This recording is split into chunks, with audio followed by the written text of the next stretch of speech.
Hello and welcome back again to this series of videos about Roman noble families. And today we are looking about family that has a fame that is really dominated by one individual. And that is the family of Licinii Luculli, and their most illustrious member, of course, is Licinius Lucullus, who is widely considered to be the most skilled of all Roman military commanders. And of course there are some debates of candidates whom we could apply this term, but in terms of Republican Roman history, I think he is a very strong candidate to be there and often mentioned as the best one. Our agenda today is that we will take a look into overall family of Licinii and Licinii Luculli and see what family and connections there are. It's a pretty straightforward. So first of all, overview about Licinii Luculli to get us to the map, so to speak.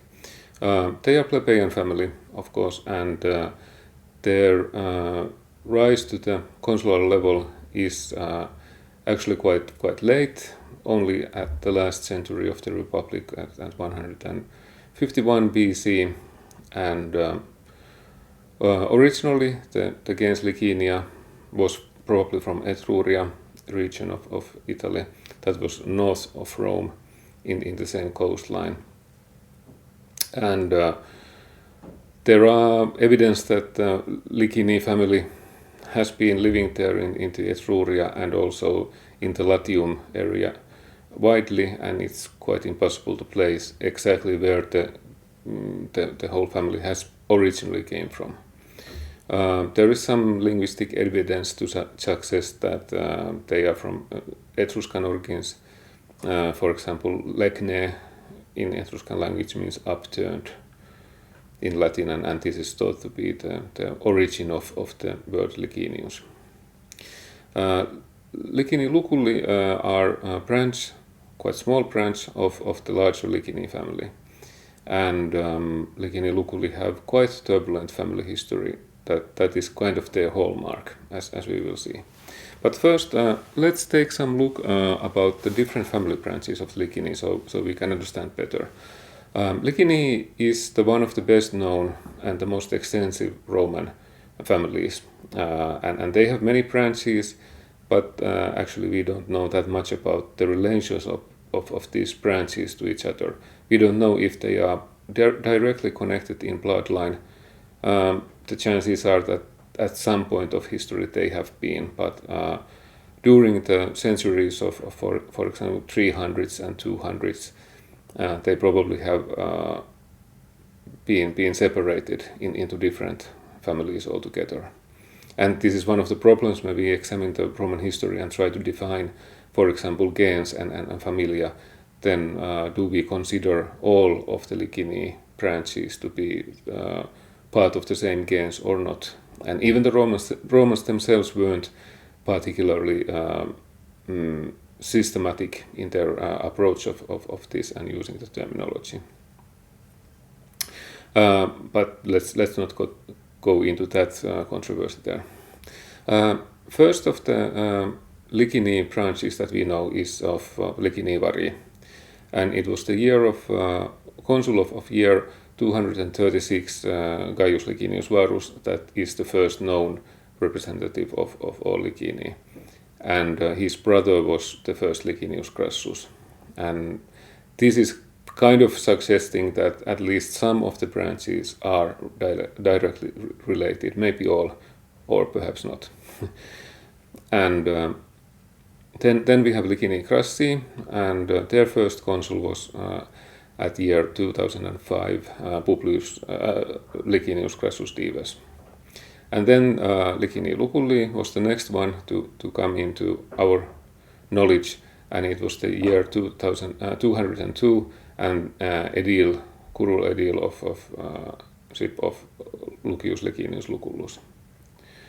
And Licinii Murene were one of those most recent branches of Licinii, and the praetor of year 147, Lucius Licinius Murena, was the first known representative of them. And Licinii Getae were the newest one, and consul of 116, Gaius Licinius Geta, was their first representative that we know of. And we really do not know if there has been one or two or tens of generations in each of these lines before the first known representative. But I think the chances are, the most probable thing is that Licinii were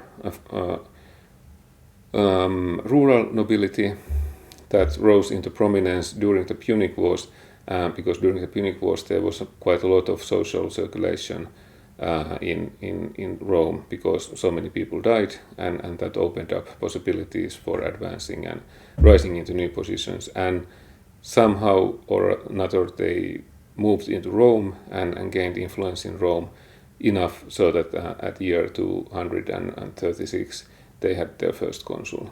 I think this is the kind of most probable family story, but we don't know. We don't know for sure. And obviously we don't know how many decades or centuries there are of local Licinii in different parts of Italy and especially in Etruria and Latinum area. But okay, let's move on and see the Licinius Lucullus family. And as I mentioned, this is a quite small branch to our knowledge. We know only few individuals here. The first Licinius Lucullus we know of was the curule edile of year 202, and his son became the first consul of the family. And as you can see, there are a couple of Licinii Luculli who we cannot place into this family tree. Marcus Licinius Lucullus, praetor of 186, and Gaius Licinius Lucullus, who was edile at year 196. They could have been, for example, cousins or brothers of these first two Licinii Luculli who we can place here in the continuum, but we don't know for sure. There is very little information about these individuals. And as you can see, the family rose into prominence quite fast. First the curule edileship, then the consul, then praetor, and then two consuls. So I think in the year 151, when Lucius Licinius Lucullus became consul, the family was already quite well connected and well established, so that they could rise into that position and keep it. And we don't know if this was because that they had a lot of wealth, which would be kind of typical for Licinii branches. They usually are quite wealthy families, or because this was some other political connections or what. But in any case, we can see that it was a small family that rose quickly. And actually when we look, because this is so small family, we can take a look more into individual lives here and see what kind of individuals belonged into this family line. And this is quite an interesting story, I think, because the edile of 202, he is remembered from the very spectacular he is remembered for very spectacular Ludi Romani festival that he arranged for Romans. And it is quite possible that he could have risen into consulship by that feat alone himself. But in any case, he was accused of stealing public funds, and his career stopped there, so he didn't advance beyond edileship. And I think there was some kind of making of him into consulship, or at least into praetorship, and that would have been expected. But his son reached the first consulship of the family in 151. And his career is kind of interesting as well, because previous year the consul had made peace in Hispania. There had been war in Hispania, but Senate already had dispatched the consul 151 Lucullus there to take over the military command in the war. And when Lucullus arrived in the province, into Hispania, he found out that peace had been made, but he wouldn't have it. So what he did is that he attacked again against the Hispania and started a new war, basically. By his reasoning, that the old war hadn't been ended by the Senate, so he was just continuing the war as he should be as commander. But in reality, he started a whole new war there. And his method of waging war was very brutal. He massacred civilians and plundered the province very, very badly. And if you think that Senate would have stopped that, no, the Senate didn't do anything like that. But Senate wasn't happy because Lucullus was recruiting more soldiers and was recruiting with quite heavy-handed methods of these new soldiers for the legions. And what happened was that tribune of people stopped this recruitment campaign altogether, and that ended the war. But in any case, when he returned to Rome, he was not accused of any of these atrocities that he committed against the Hispanici. So very, very much into brutal Roman power politics and seizing opportunity to do quite legally questionable things when there was no real oversight, real-time oversight from the Senate. And his activities continued even after this, because when he returned to Rome, he built a temple from this money that he had been looting from the province. And into this temple he placed some statues that were originally coming from Greece and that were taken by Lucius Mummius Acaius as a loot from the war in Greece. And there was a contract they made that the statues will be returned to Mummius eventually. And when the contract expired and Mummius asked the statues to be returned to him, Lucullus just said that, well, I couldn't do that because those statues are dedicated for the goddess in the temple, and I could not take the statues away from the goddess, could I? And so the statues remained there in the place. He didn't return them. And I think this is quite unscrupulous individual, really, to all extent. And basically anything he did was kind of, if not outright illegal, then at least very much in the gray area. And what is interesting is that his son married the daughter of Lucius Caecilius Metellus Calvus, and this is the establisher of the Metelli, the smaller of the Metelli main lines. And this kind of marriage clearly was a step down for Caecilia Metella, but it was a major step up for Lucullus himself, and of course his son.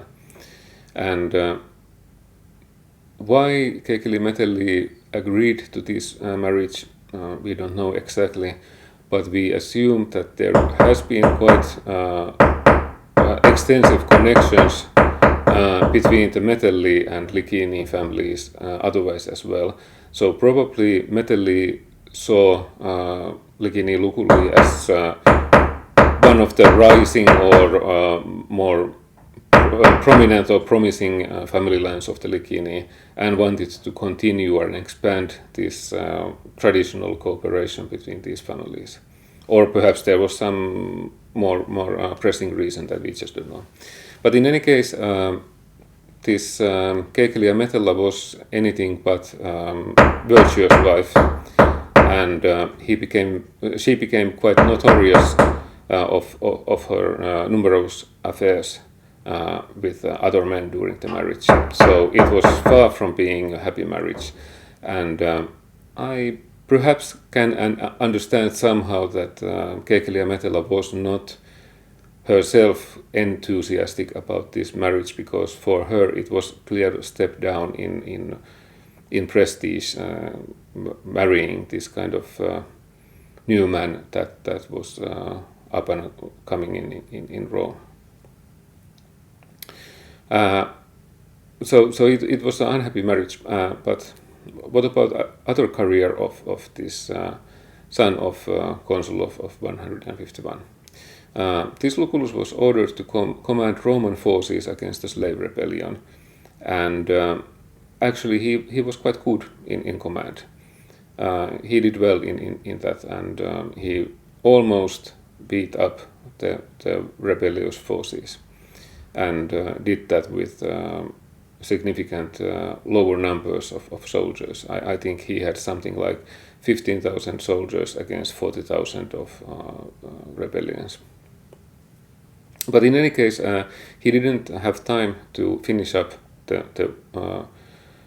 beating up the slave rebellion, and he was replaced by the Senate, and the new commander Servilius was sent into the scene.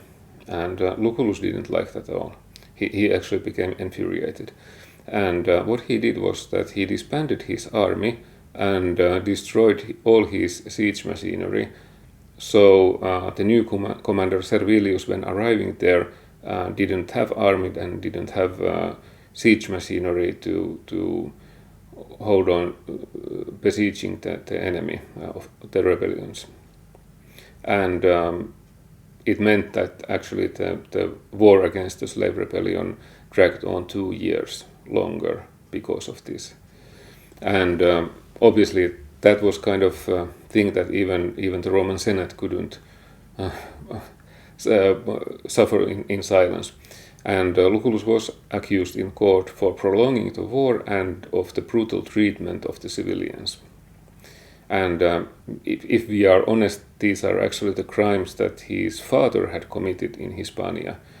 But in any case, it was the prolonging the war in this case as well.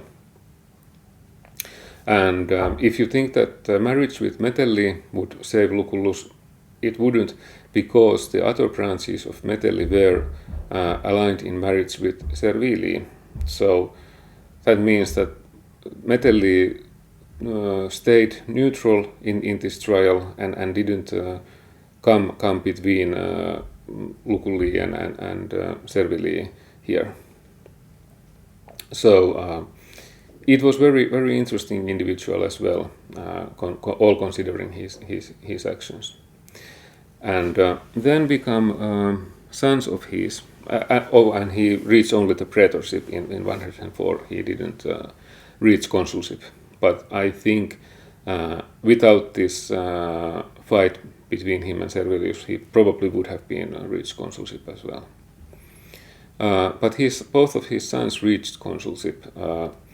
His younger son was Marcus Licinius Lucullus, that is after adoption Marcus Terentius Varro Lucullus, and he became consul in 73.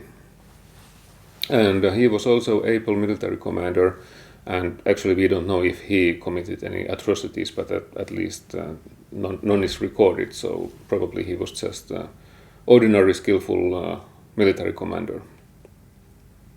But the most famous Licinius Lucullus was the oldest son of this praetor of 104, Lucius Licinius Lucullus, as his father and grandfather and great-grandfather were as well named.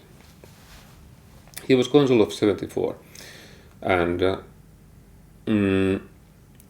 his life is quite a story, and there are lots of biographies around about him and tell his story. So I will only take up here only a few most interesting bits and pieces. First of all, he is the longest standing quaestor in Roman history. He spent 8 years as quaestor because he was stayed in command of provincial military force. So it was long command there.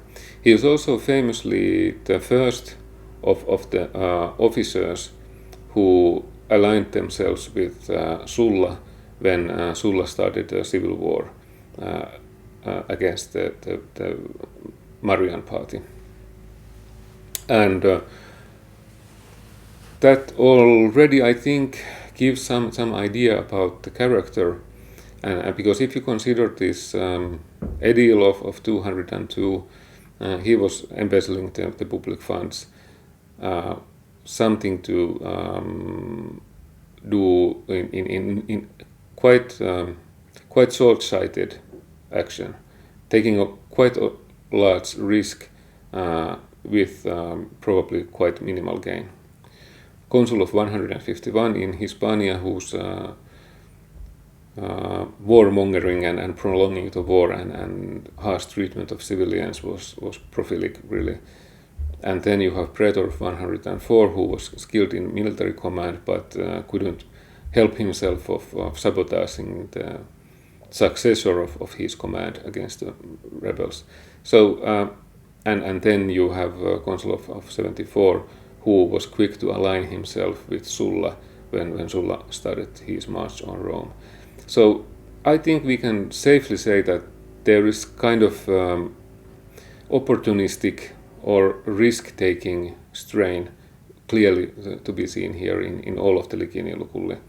And that was perhaps their family trait, but perhaps their family culture was to seize the moment and take risks and play with high stakes and see if they win. I think there is something to it. On the other hand, Consul of 74, Lucullus, as a military commander, he was known to be quite careful, and he was very demanding to his subordinates. So he was a professional military commander, nothing less. And perhaps the risk-taking, at least into reckless amount of risk-taking, is not compatible with that picture.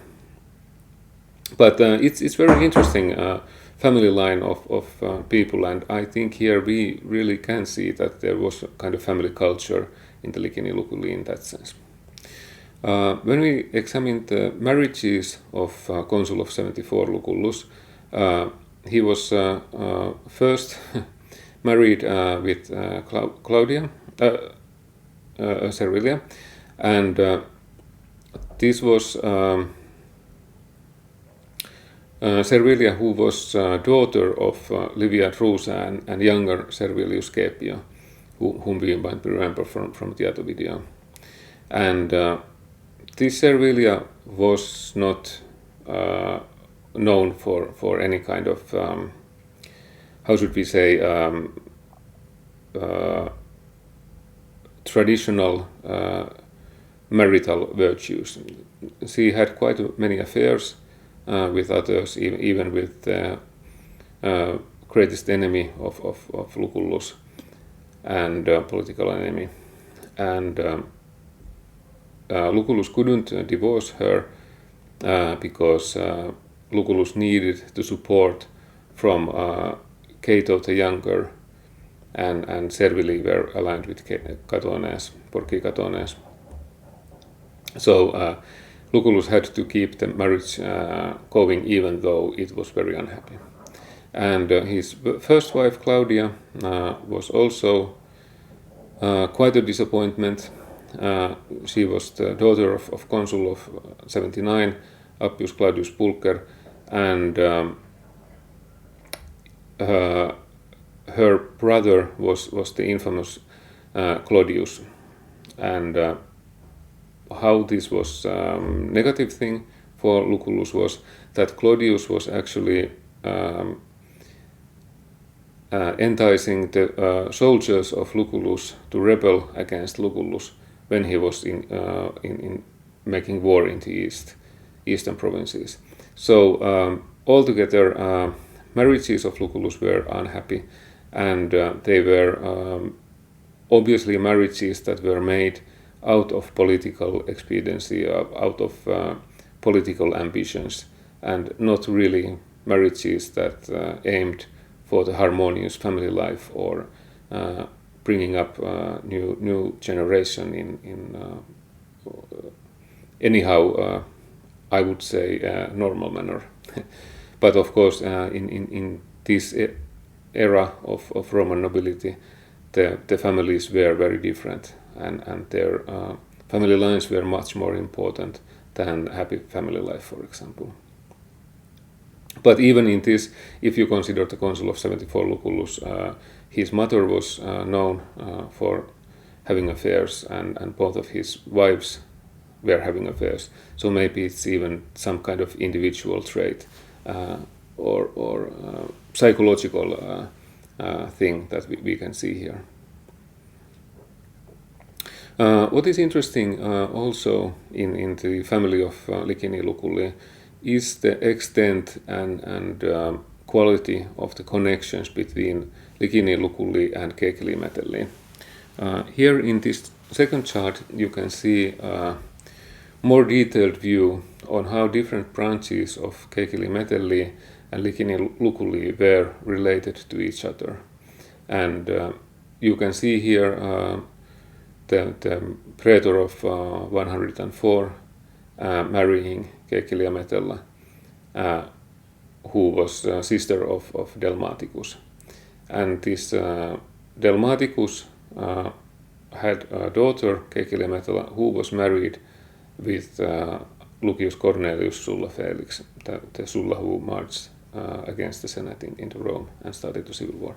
And now if you question or ask that what kind of motivations Consul of 74 Lucullus had to align himself with Sulla, and I think this is one of them. They were related by marriage and the marriage and connections through the Caecili Metelli.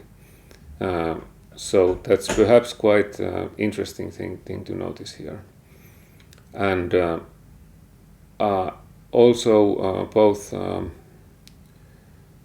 Sulla and Lucullus, they were quite famous pair in military history in terms of that Sulla wasn't that much detail-oriented commander. He was much more interested in the spirit of the fighting force and the spirit of the men, and he was really the good buddies with even the lowest of the soldiers.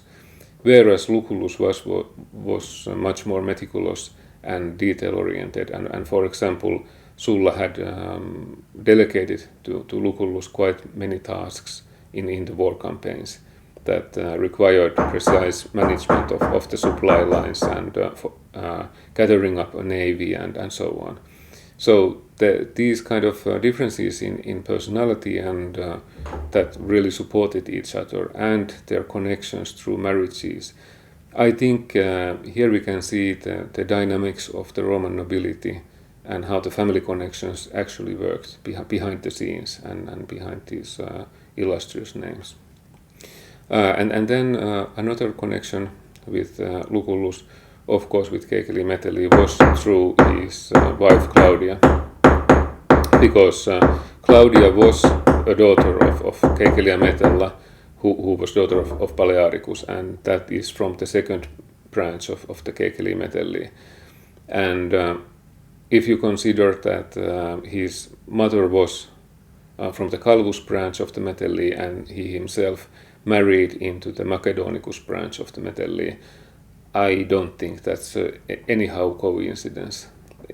There must have been purposeful and purpose behind this, and it must have been made with intention of aligning Licinii Luculli with Caecili Metelli further.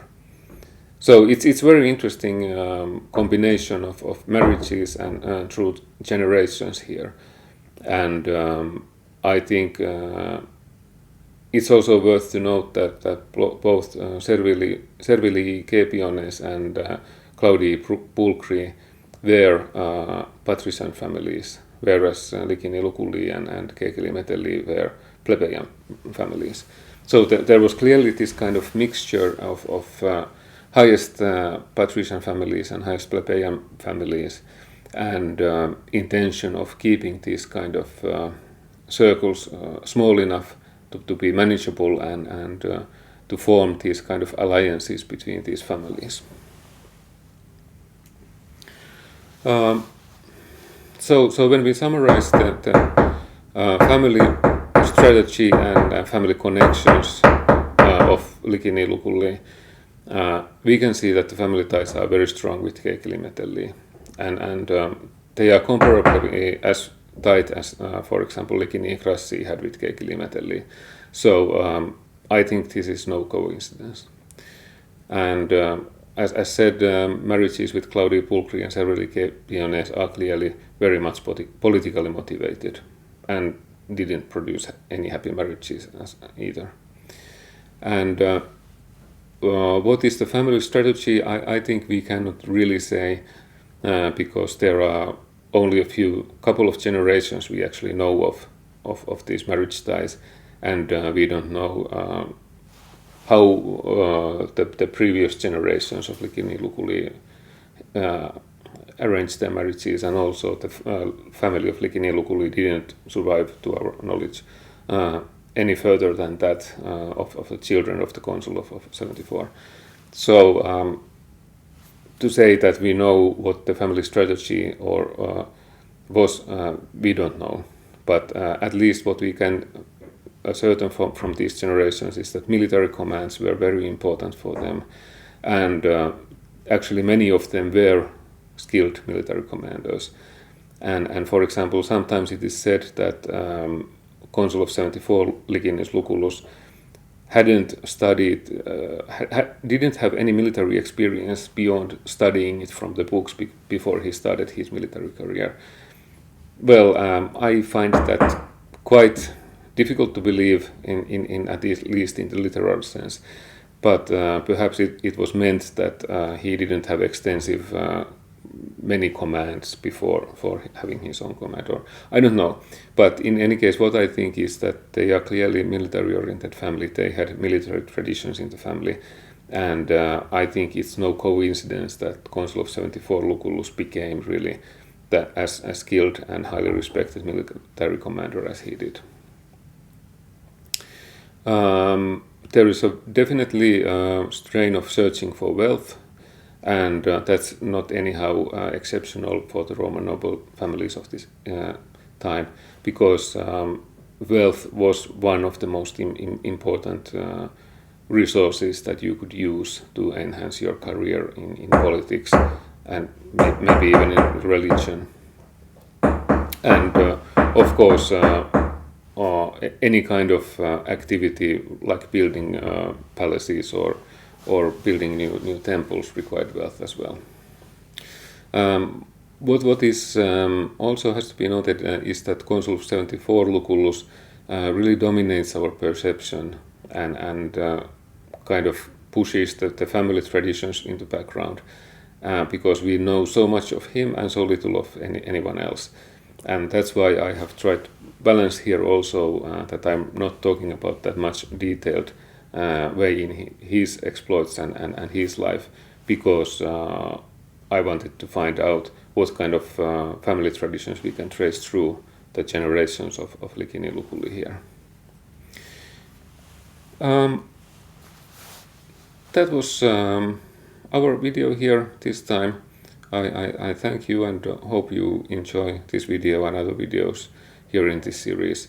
And I think Licinii Luculli is very interesting family, and even though we know so little of them, that it's worth to take the trouble and start to try to find traces of family culture and family traditions and how this family as a family made strategy forward and tried to build its position in the Roman society. Okay, that was it. Thank you.